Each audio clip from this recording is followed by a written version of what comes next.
নমস্কার। আপনি যদি কারোর থেকে টাকা ধার নিতে যাচ্ছেন বা দিতে যাচ্ছেন, সন্ধেবেলা গোধূলি লগনের পর কোনোদিনই টাকা লেনদেন, ধার লেনদেন কোনোদিনই করবেন না। কারণ সন্ধেবেলা হয় মা লক্ষ্মীর সময়, মা লক্ষ্মীর আগমনের সময় হয়।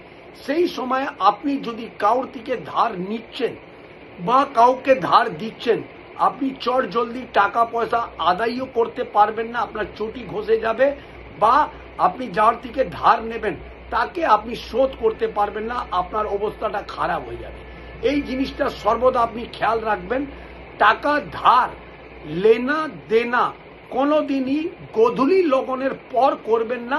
সকাল থেকে নিয়ে বিকাল পর্যন্ত আপনি যখন ইচ্ছা আপনি নিতে দিতে পারেন। এই উপায়টা মেনে চলবেন। ধার লেনদেন শোধও করতে পারবেন আর শোধ আদায়ও করতে পারবেন।